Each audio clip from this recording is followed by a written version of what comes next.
Die Zugspitze ist einfach für mich ein besonderes Rennen. Ich habe mich wirklich sehr akribisch auf diese 100 Meilen vorbereitet. Objektiv betrachtet lief das Rennen super. Dann kam irgendwie so richtig plötzlich eine Blasenentzündung. Und ab dem Moment ging das für 6,5 Stunden so, dass ich mich im Minutentakt irgendwie wasserfallartig übergeben musste. Ich konnte es gar nicht kontrollieren. Mir war schon klar, dass dieses Defizit auf Dauer dazu führen wird, dass ich keine Elektrolyte habe, kein Salz habe. Ich völlig dehydriere. Ich bin einfach umgekippt. Ich habe einfach zu viel von meinem Körper verlangt.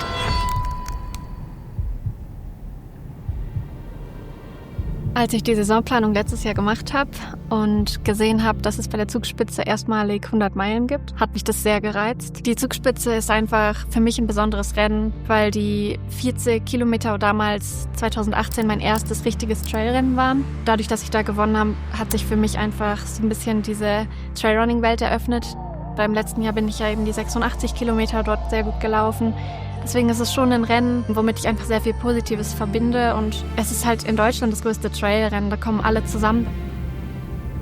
Dadurch, dass die 100 Meilen an der Zugspitze das erste Mal ausgetragen wurden, hatte keiner eine Ahnung, wie lange braucht man. Deswegen war es mir wichtig, vorher alle Streckenabschnitte abzulaufen und so ein bisschen berechnen zu können, wie lange ich wohl von dem einen Punkt zum nächsten brauche. Wann meine Crew wo sein muss, wo ich gern verpflegt werden will, bei welcher Aidstation, welche ich vielleicht einfach selber machen kann.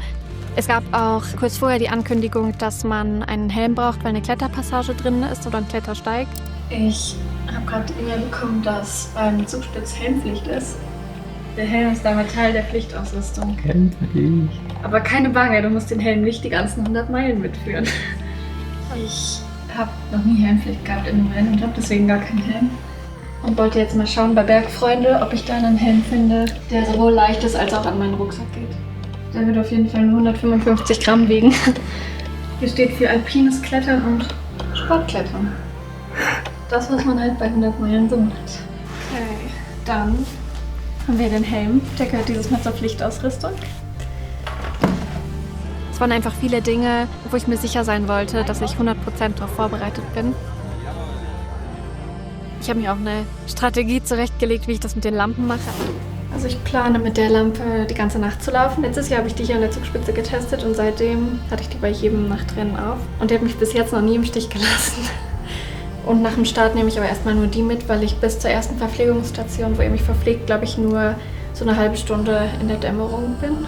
Das ist ein Fehler, den ich in den ersten Jahren bei so langen Ultras und Nachtrennen gemacht habe. Ich habe immer eine Lampe genommen, wo ich zwar wusste, vielleicht hält der Akku die ganze Nacht, aber wo der Lichtkegel nicht so stark war, oder ich bin zumindest mit sparsamem Lichtkegel gelaufen, damit die Lampe die ganze Nacht hält. Und dann war es in den Downhills richtig schwer zu sehen, wo trete ich hin, wie technisch ist das da vorne, was kommt als nächstes. Und das habe ich jetzt durch die Erfahrung von den letzten Rennen, durch Training nachts und so einfach gelernt. Das ist ein super wichtiger Punkt, ist eine gute Lampe zu haben, die viel Strahlkraft hat und mit der ich einfach in der Nacht so laufen kann wie am Tag.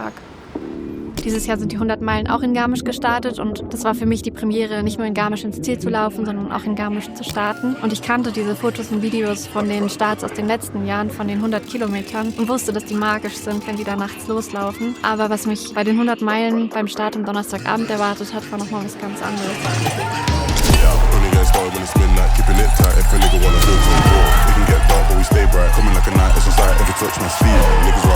Es war wirklich wie das kleine Chamonix. Die Stimmung war Wahnsinn. Es waren so viele Menschen in der Stadt. Das ist auch einer der Hauptgründe, wieso ich unbedingt nächstes Jahr da wieder stehen will an der Startlinie. Es ist immer so, dass wenn ein Start abends oder nachts ist, wenn ich dort zu schnell starte oder zu schnell loslaufe, kriege ich Magenprobleme. Ich musste mich schon zusammenreißen, da nicht gleich zu racen, sondern mich zurückzuhalten. Aber ich würde sagen, es ist mir sehr gut gelungen. Ich habe dann, als es in den allerersten Anstieg ging, gemerkt, okay, jetzt kann ich gleich an vielen vorbeigehen, viele wieder einsammeln, die am Anfang schnell im Flachen losgelaufen sind. Und ich fühle mich super gut. Das Training hat gewirkt, das Tapern hat geklappt und eigentlich hatte ich das Gefühl, es ist so ein Sahnetag, wo alles zusammenkommt.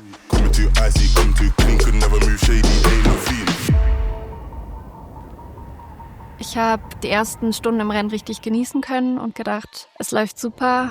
Und nach so 2,5 Stunden habe ich das Gefühl gehabt, komisch, irgendwie habe ich voll oft das Gefühl, ich muss auf Toilette, aber ich muss gar nicht.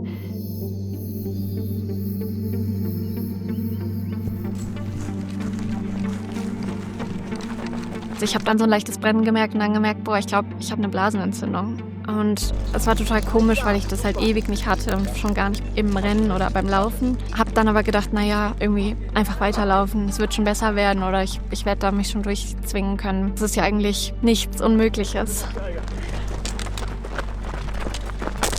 Dann kam irgendwie so richtig plötzlich dieser Wechsel. Es war so ungefähr nach 3,5 Stunden, glaube ich, habe ich mich das erste Mal übergeben und habe aber gemerkt, das sind gar nicht meine Magenprobleme, die ich sonst habe. Manchmal habe ich was versucht zu nehmen, wie einen Gel oder Wasser zu trinken einfach nur oder irgendwas, um irgendwas im Magen zu haben. Und noch während ich geschluckt habe, konnte ich überhaupt nicht kontrollieren, was wo in welche Richtung geht. Also es war ganz schrecklich. Ich hatte das in der Form noch nie in einem Rennen.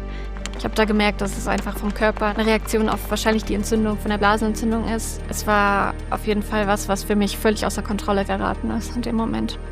Objektiv betrachtet lief das Rennen super. Also ich habe mich weiter vorgearbeitet, ich lag deutlich unter meinen Zeiten. Ich war im Gesamtranking so um Platz 4, Platz 3. Die Beine waren nach wie vor gut. Ich konnte echt gut pushen und hatte das Gefühl, dass es eigentlich körperlich gut geht. Das Problem war einfach echt, dass ich mich dadurch, dass ich nichts drin behalten habe, nicht gut verpflegen konnte. Das ist brutal schlimm heute. Scheiße.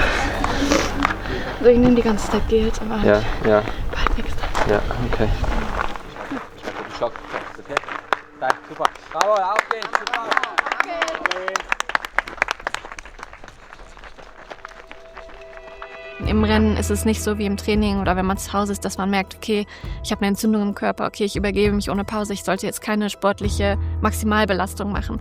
So eine vernünftige Entscheidung trifft man im Rennen nicht. Zumindest kann ich das einfach nicht gut. Diese Tiefs hat man beim Ultrarunning immer. Es ist immer so, dass man Hochs und Tiefs hat, durch die man sich durchkämpfen muss. Und eigentlich ist meine Strategie immer, wenn ich merke, ich habe ein Tief, dann das zu akzeptieren und mir zu sagen, okay, so schlecht wie es mir jetzt geht, wenn das Tiefste ist, dann kann es ja nur noch besser werden. Und so habe ich einfach versucht, mir das weiter positiv einzureden, mit einem guten Mindset, mich durch dieses Rennen zu kämpfen. Es ist interessant, wie man sich austricksen kann in so einem langen Rennen.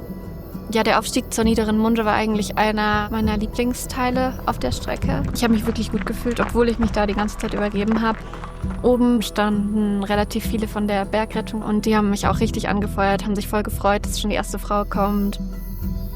Dann ging es in einen sehr, sehr technischen Downhill, wo man viel Zeit braucht. Ich glaube, fast länger als im Uphill. Ich weiß auch, dass ich genau in dem Abschnitt zum Beispiel einen von euch Kameraleuten getroffen habe und er mich gefragt hat, ob es meinem Magen inzwischen besser geht. Und ich habe gesagt, ja. Und ganz confident 2 Minuten später wieder mich übergeben. Also ich habe gar nicht so richtig in dem Moment realisiert, wie schlecht es mir geht. Also wie schlimm es ist. Dann kam ich bei der Verpflegungsstation nach dem Downhill von der Niederen Munde an. Ich glaube, das war am Straßberghaus.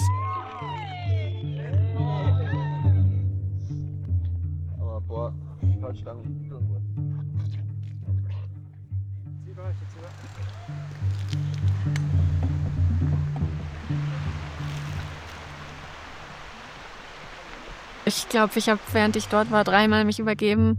Bin dann einfach weitergelaufen, weil ich wusste, wenn ich jetzt hier stehen bleibe, es wird nicht besser. Mir war schon klar, dass dieses Defizit auf Dauer dazu führen wird, dass ich keine Elektrolyte habe, kein Salz habe. Ich völlig dehydriere. Es war auch in der Nacht super warm. Also ich habe wirklich alles versucht, was in meiner Macht stand, um irgendwas drin zu haben, um irgendwas drin zu behalten. Und es ging einfach nicht. Es war einfach der Körper, der sich so dagegen gewehrt hat, irgendwas aufzunehmen. Es ist ein langer, laufbarer Abschnitt gewesen vom Straßberghaus bis zum Arztkasten. Es ging mir zu dem Zeitpunkt am allerschlechtesten. Also ich habe gemerkt, dass ich kognitive Schwierigkeiten bekommen habe, dass es mir schwer fiel zu schauen, wo ich hintrete. Einfach weil ich das Energieloch gespürt habe durch das ewige Übergeben. Gleichzeitig habe ich aber den 3. Mann vor mir gesehen und eingesammelt. Ich glaube, ich kann einfach sehr, sehr gut leiden. Das ist manchmal kritisch, weil man sich auch durch Dinge versucht zu kämpfen, die wahrscheinlich sehr, sehr unvernünftig sind, wo man auf jeden Fall keine Vorbildfunktion einnimmt und wo man sagen muss von außen, es macht gar keinen Sinn, sich dadurch zu kämpfen. Aber im Rennen kann man zum einen so nicht denken und zum anderen ist das eigentlich das, was mich ausmacht und eigentlich ein großer Vorteil ist, dass ich mich sehr durch Schmerzen, durch Leid, durch Negatives, durch so Tiefs durchkämpfen kann. Auch wenn man jetzt im Nachhinein sagen kann, ja, wieso bist du nicht einfach ausgestiegen? Ich habe einfach echt selber die ganze Zeit geglaubt, ich kann mich da durchkämpfen. Das ist eigentlich so der Hauptpunkt und dadurch, dass mir das Rennen so wichtig war und ich mich so lange darauf gefreut habe, war es für mich einfach keine Option, egal wie schlecht es mir ging.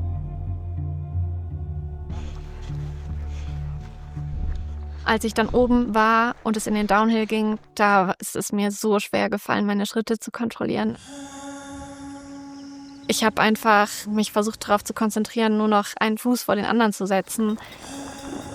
Ich wusste, dass meine Familie kommt, das war mir super wichtig. Ich wusste auch eigentlich, wo sie stehen, weil ich ja vorher ihnen auch einen Zeitplan gemacht habe, wie sie mich irgendwie 5-mal an der Strecke anfeuern können. Aber während ich da vorbeigelaufen bin, habe ich nicht mal meine Mama erkannt. Und ich glaube, das spricht schon Bände dafür, in was für einem Delirium ich war.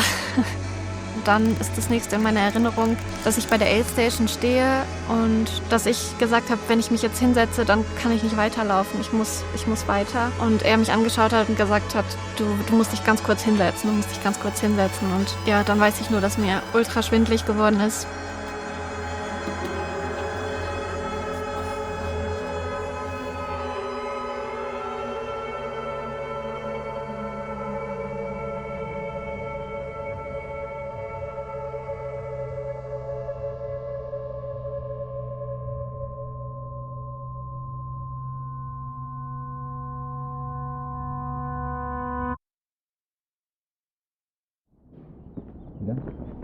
Ida? Hey, Ida. Ida. Schnaufen. Ida. Das Kind da jemand. Hey, alles gut. Alles gut. Okay.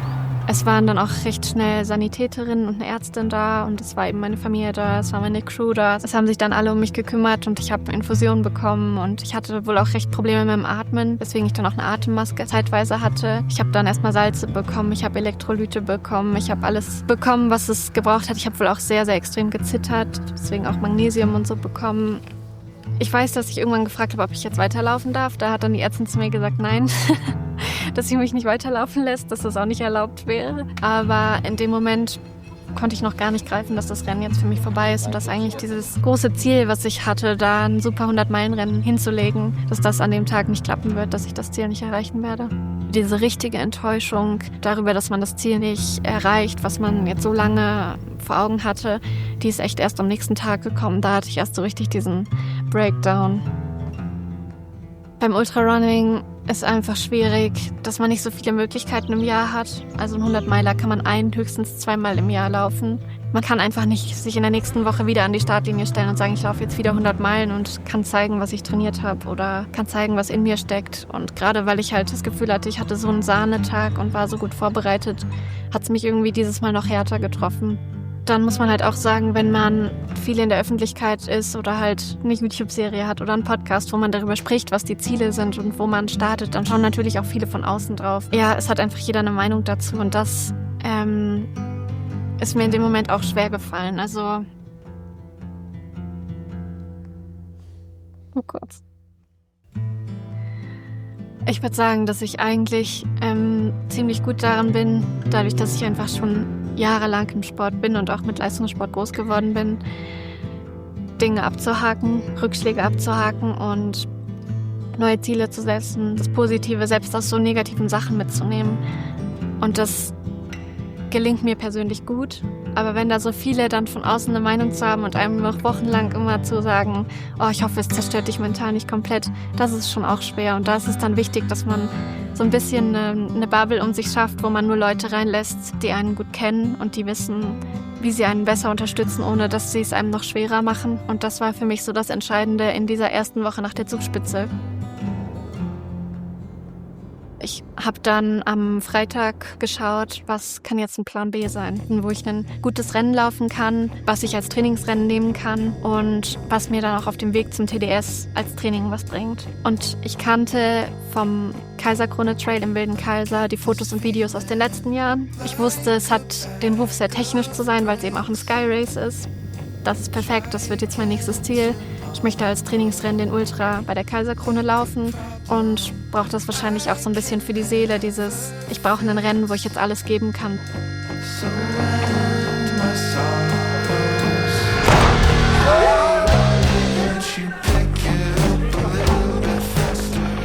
Ich hatte am Start vom Kaiserkrone Trail schon 108 Kilometer in den Beinen, viele Trainingsstunden, bin auch an 3 Tagen in der Woche schon 2-mal gelaufen. Also ich hatte einfach schon ein ordentliches Trainingspensum in den Beinen.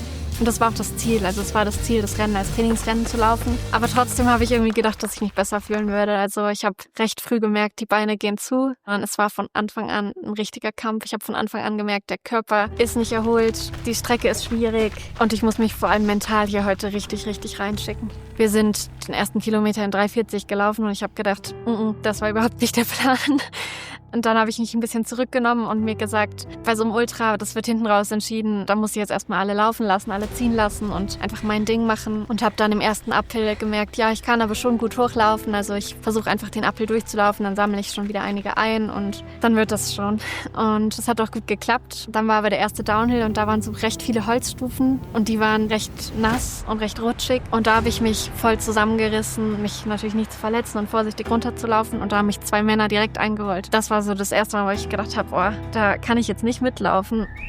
Ich habe voll viel geschwitzt, weil es so schwül war, viel mehr als bei jedem anderen Rennen zuvor. Es hat aber auch gut mit der Verpflegung geklappt. Ich habe bei etwa 25 Kilometern mich dann leider verlaufen. Da war so ein recht laufbares Stück, wo ich eine sehr gute Pace laufen konnte und dann auch 2 Männer einsammeln konnte. Und kurz darauf habe ich mich dann verlaufen, was meine eigene Schuld ist in dem Moment. Da habe ich schon ordentlich Zeit verloren, aber habe da versucht, mich nicht zu sehr zu ärgern, weil wenn man sich in so einen Moment da reinsteigert, dann kriegt man so ein Tief, obwohl man eigentlich gerade gar kein Tief hat. Zwischendurch war es ganz mystisch, weil man so weit oben war und in den Wolken war und gerade dann bei den Geröllfeldern und den richtig technischen Parts konnte man gar nicht so weit schauen. Aber es war trotzdem irgendwie super, super warm. Das war ganz komisch. Also mir hat die Hitze da schon zu schaffen gemacht. Ich wurde an 2 Verpflegungsstationen verpflegt, habe da auch immer Eis mitgenommen in so einem Halstuch. Das war auch so die Strategie, die eigentlich für die Zugspitze geplant war, um sich runterzukühlen. Das hat für mich auch sehr gut funktioniert. Ich habe bei so einem besonders technischen Part erwartet, dass man gerade rumläuft zur Hütte und dann ging es aber nochmal sehr, sehr viele Höhenmeter runter und einen ganzen Klettersteig wieder hoch. Das war für mich voll in der Sonne, voll in der Hitze und da hatte ich auch kein Trinken mehr. Das war, glaube ich, so der herausforderndste Part. Aber auch da habe ich einfach versucht, immer dran zu denken, wie sehr ich dieses Rennen machen wollte und dass es cool ist, dass ich das heute machen kann. Und mir auch immer gesagt, wenn das heute so schwer ist für den Körper und ich mich trotzdem mental durchkämpfe, dann ist das echt ein gutes Trainingsrennen, nicht nur für die Beine, sondern vor allem für den Kopf. Weil, ehrlich gesagt, hatte ich das bis jetzt noch nicht oft, dass ich an einem Start stand und gleich am Anfang gemerkt habe, heute fühlen sich die Beine gar nicht gut an. Es ist schon eine andere Herausforderung, als wenn man halt merkt, okay, das Training hat geklappt, das Tapern hat geklappt und ich fühle mich heute so, als könnte ich eine absolute Topleistung abrufen. Genauso wie man schlechte Tage hat oder mal Pech hat, gibt es dann die Tage, wo alles zusammenpasst und da muss man dann Siege und Glück umso mehr genießen. Das Wichtigste ist, glaube ich, dass man sich von den Rückschlägen einfach nicht unterkriegen lässt. Break down my walls, but I won't rise again, 'cause I stand tall in my environment. How could I ever close my eyes as they silence sins? They try to take me down with their violence.